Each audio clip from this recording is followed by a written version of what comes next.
Hello, everyone. We are in week, I've lost count, of potentially having technical issues. So we are just going to start by seeing if this is working. I didn't schedule this event in advance just in case I had a bunch of technical issues. I don't want to have people waiting for it. So this is kind of an ad hoc thing if the live part of it doesn't work, and it doesn't appear to be working so far. So I don't know what I am doing wrong here. Oh, maybe it is working. Well, this is a nice change of pace. I also changed my Wi-Fi to try to get this to work, and actually now it's saying there's a streaming error, so that is super exciting. And okay, well, I guess we will just continue without the live component. And I'm sorry to whoever might have tried to watch this live, and it's just not happening for me.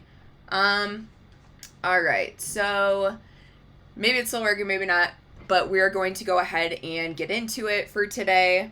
Hopefully I figure out these technical issues at some point, because I have been trying different things every week. But anyway, so we are here today for my live content UX audits, maybe recorded if you're seeing this. And as you can see at the bottom of the screen, I welcome your submissions. You can use this blogsmith.tips without the vowels on the Blogsmith part /content UX to submit your content for the chance of being audited. And it basically just asks a couple quick questions. I'm mostly looking for a URL and a URL specifically to a piece of content that lives on a website, because we're auditing the content, but we're auditing the experience of the website it lives on. So something like a PDF, it's probably not going to be as useful for me to audit in this capacity, although we could certainly dig into that as well. I'm just looking one more time to see if this is working at all. It says it's live. It doesn't really look like it's live. I think it just, I don't know. Who knows?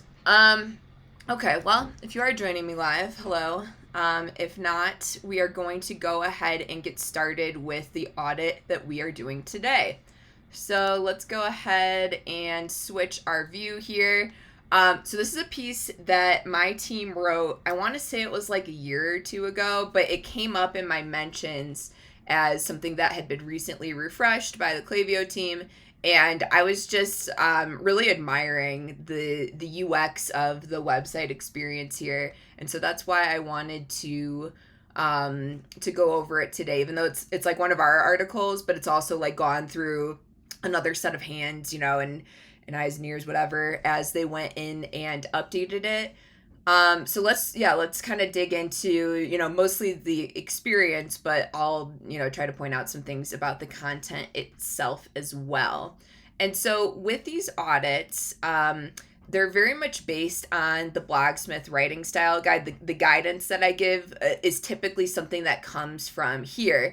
And so if you go to our website, theblogsmith.com /content-style-guide, you can also use this style guide. I encourage you, if your company does not have a brand style guide, this is something that you could use as kind of like a foundational style guide, and then you can further refine it, for your specific brand preferences. But we've written it very much in terms of writing for the web in general, especially if you're B2B or SaaS. There's a lot of guidance in there. And so without further ado, let's get into this experience itself. So I'll start by saying I just love Klaviyo's branding, and I hope I'm saying that right. I'm pretty sure that's how you spell it, but I could also see it being Klaviyo. I'm pretty sure it's Klaviyo, but I'll leave it to the people on the internet to correct me if I'm wrong.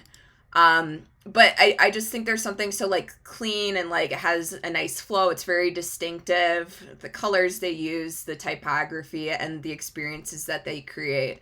So as we scroll, you notice that this top bar gets a little bit less bulky. How do I want to say this? It becomes more simplified, and so you can see that you could still use the top bar to navigate, but it kind of takes away this call to action. And then also the top bar, which is possibly not relevant to everyone, or possibly not something that you need to see while you're going through and reading a blog post, also then gets collapsed.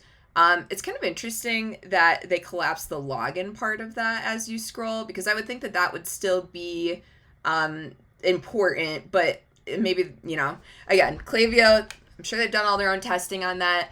Maybe the stronger CTA for somebody reading a blog post, for example, is to sign up, and they would already be logged in if that was relevant to them.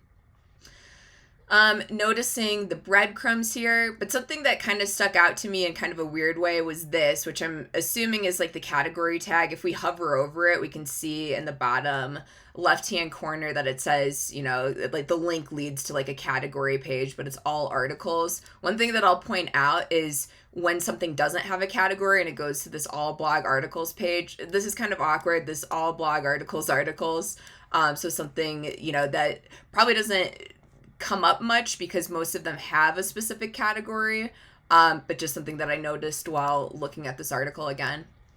Okay, so this article, let's go into it. I wanted to also comment on the sidebar experience because that's something that comes up with most of these audits, how people are using or how brands are using this space effectively to help people navigate the content, but really also to kind of like insert their own business goals, whatever kind of like the most important thing is right now. There's a place for having a call to action. And so I think that Klaviyo does this pretty nicely, compared to some of the other ones that I've audited. Not that they didn't do it well. I'm just saying I think Klaviyo has done it particularly well. The table of contents is easy to read. I like how when I highlight it, I can kind of see the separation of these different topics. It's compelling. It makes me want to click on it. And then having the call to action there. And, it's timely. It's talking about this holiday season. So that's interesting. I wonder too, just a question as I go through is like, does the CTA maybe change depending on like the category, for example? Like, is this sort of like a generic CTA, but maybe they have more specific ones for like the e-commerce or AI categories that I was seeing? Something I see this often too, which is when you have the sort of like social sharing CTA, it's kind of hard. I mean, like, it makes sense, right? When you see these icons, you assume that it's like click to share on those different channels. When I saw this copy icon, I was actually thinking that it copied like all the text from the page, which is kind of silly. I don't know why I thought that, but then I clicked it and it's actually just copying the link to the page. At any rate, I think what I'm trying to say is it would be nice to see some sort of like actual CTA text that says like share, something like that. And then I think that would also maybe contextualize why we're seeing the copy icon here and to be clear that it's for the purpose of like sharing the article, not copying the content, which I don't know why I thought that. But just kind of walking through as I interact with it. So I'm not going to comment too much about the content itself because it just feels weird because it's like it's gone through like the Blogsmith, it's also gone through them. I want to focus more again on just the experience itself. So I love these titles and how it has just that little touch of Klaviyo branding, that orangey red rust. I don't know what you call it exactly. But that's a nice way to add distinction and to add some visual interest to subheadings, especially because the top of this article is very text heavy. And even when we get into this next section here. So that's one thing I'll say. As you go into the article, you'll see that there are a lot of like examples of different campaigns and things like that. So there really are a lot of like visually interesting things here. But one thing that I will say is per the Blogsmith style guide, we recommend having a visual about every 300 words or so, which you could imagine to be like a meaty section. And that's just a general guideline, but I think what it does is it helps avoid something like this where, it's just kind of a wall of text. Again, what I will say is the way that the information is presented with things like, adding that visual interest to the subheadings, making it easy to go through the table of contents, using things like bullet point formatting, all these things really help. But even something like, since this is a list of these different life cycle stages, maybe having like a short infographic that shows those different stages, that'd be enough for me to add enough visual interest until we get into like the meat and potatoes that has actual examples of emails and things like that in terms of this particular topic. there is consistency between the spacing of different sections, like the end of this section to the title, the end of this section to the subheading and things like that.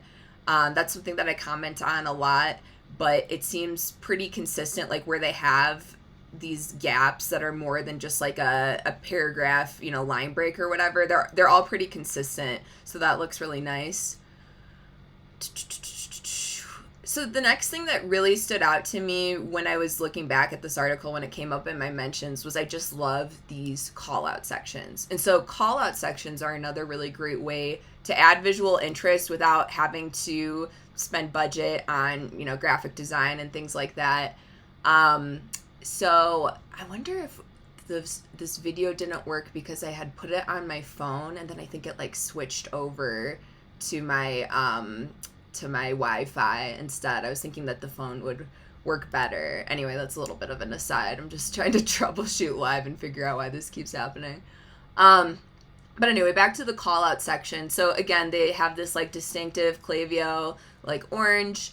They have this like nice little like sort of like tab in the bottom right hand corner to also add some visual interest, and like the numbers themselves are also like on the other side. So there's some nice like balance to having the number here, having like the orange here.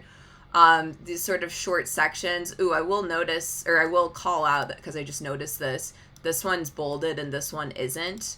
So again, it's just so important to be consistent with whatever formatting and styling you use, because this is something that I notice because I do this often and I'm kind of like looking for inconsistencies, but I bring this up almost every audit. It's like the fact that there might be an inconsistency. It might not be something that somebody consciously notices, but subconsciously they're wondering why that's off. And I think that that's something that hurts trust. And, per Robert Cialdini, people buy from those they know, like, and trust. So anything that hurts that trust is something, that could potentially get in the way of the message that you're trying to send. But again, the point of what I was bringing up here is I love these call out boxes. They add visual interest without having to like increase graphic resources or track down, like something else that you could use that you don't necessarily have to create. Again, as long as you have the rights to use whatever images or visuals you're tracking down.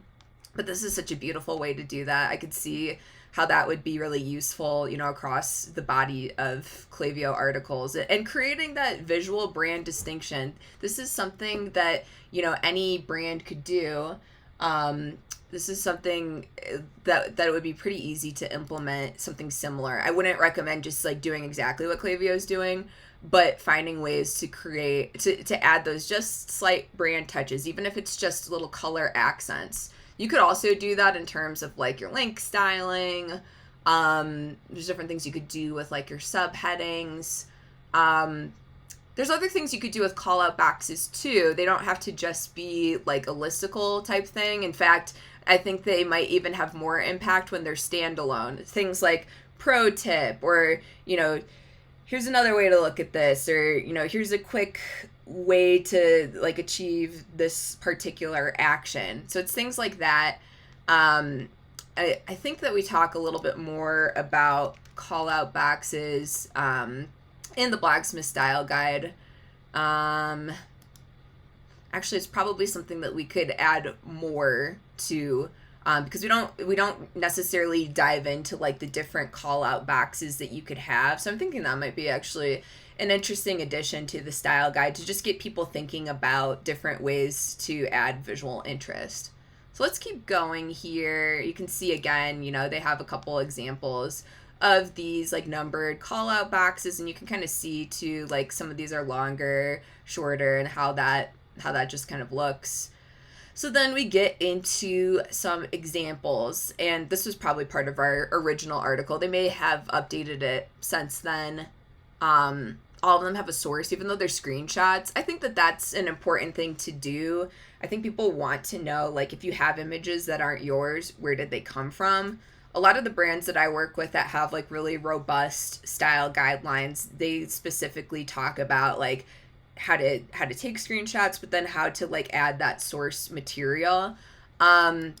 you might go as far as to say like when you got this screenshot. And these are also, it's worth noting that these are like email campaigns, right? So it's not something that you could just easily reference by going to a URL. And in most cases, like, you won't have a reference URL. I think that's something that's very specific to certain email service providers, and I'm not sure if Klaviyo does this or not, where you can go and like see an archive of emails if you're on the sender list, for example. So again, I think it's useful to add as much detail as you can about like where that screenshot's from, where you sourced it from, in this case, email, and then when you sourced it. It just adds a layer of like robustness to the content that you're sharing, and it adds some context for the reader. Okay. So it seems like Klaviyo uses sentence case. I'm just bringing that up because I think that sentence case is probably the easiest to read. So that's just a little bit of like a user experience style note in general, that something that you might create a distinction for in your brand style guide is whether to use sentence case, which is the first word capitalized and the rest as you would expect in a sentence to just not be unless they're a proper noun, versus title case, which is like everything's capitalized except for things like a or possibly and, like the connector words, depending on how you think of title case. What else did I want to say about this? This is probably most of my feedback here. This is where some of the formatting maybe breaks down a little bit too. So, and maybe not, maybe this is intentional, but you can kind of see the spacing between this last call out box and this example is kind of different than the spacing between this example and the image itself. It's significantly, like, the images have significantly more margin and padding. And to some extent that makes sense, that they'd probably want the images to take up a little bit more visual space in that way, but it is an inconsistency that I'm calling out just to my eye. Again, it's probably purposeful, but it does look a little wonky when you consider these other elements here. All right, I'm trying to think if there's anything else. Most of these are examples. Okay, so then we get to this free template, and this is kind of confusing. So it says a free template. I don't really see how, so this links to a course, right? But there's no link to like the actual template. Is this the template we're talking about? In which case, how, as a user, can I use this? How can I put it to work, in my Klaviyo account? I also think that this is maybe a missed opportunity to add some branding, because I think this graphic is really useful and helpful. I don't know if I would call it a template. And again, maybe this is something that that we either introduced or that happened, with this refresh, since this is originally my article. But that's a confusing experience, because it's just not, it's the actuality is not really matching up with the heading. Every subheading should deliver on the promise that it makes. Otherwise, it does create a bad user experience, and it may cause somebody to then bounce and look for what they, ultimately wanted. So yeah, I'm trying to think if I'm like missing anything, but this is a course, it's not a template. Let's see what happens if we go here. Yeah, this is not necessarily a template in and of itself. So yeah, just calling that out. Like most of the content pieces we've reviewed in these content UX audits, especially for software as a service brands, there's usually a call to action that's kind of built into the template at the end. Make sure your brand stays top of mind every step of the way. That's interesting. It's not super helpful to me, though, as a potential user. I guess if I know what Klaviyo does, which, probably the people reading this do. They're a big brand. They're well known. They have this association with email marketing and e-commerce. But that's not really, it doesn't really feel like it's fully addressing that. And so I'm curious as to how this has performed. Email marketing, I think, is a way to stay top of mind as a brand, but I don't know that that's really the selling factor of Klaviyo specifically, especially with that sort of like e-commerce focus. So I'm just calling it out and questioning, if there's a better way to kind of like get to the point, maybe, because I think this is maybe a fair message, but it's just not very specific. And then we have the author bios at the end. I think that's important. I'm kind of questioning in general if having author bios at the end is truly useful in this sort of like EEAT world where readers are really focused on like, who is it that wrote this content? Do they know what they're talking about? Things like that. That might be useful to share at the beginning. And this is something that's not Klaviyo specific. I think that we've all kind of followed this template of sorts of having author bios at the end, but I'm just asking the question of if it makes sense to switch that moving forward so that they're at the beginning, just the way that I see content marketing evolving, search evolving, things like that. And then we also have this call to action here after all of that. Kind of a weird gap between that and the footer itself. And this is like a design preference thing, but I would cut that white space here.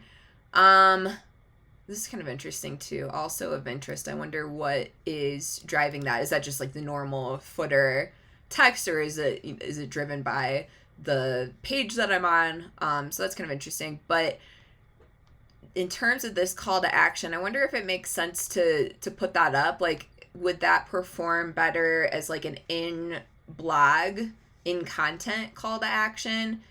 How many people are going to scroll all the way to the bottom to see this? It just feels like a second thought. And I could see repeating it maybe, but again, since we're talking about the content experience itself, there really are no other like in blog calls to action besides obviously the one that we have in the table of contents. So I think that would be fair.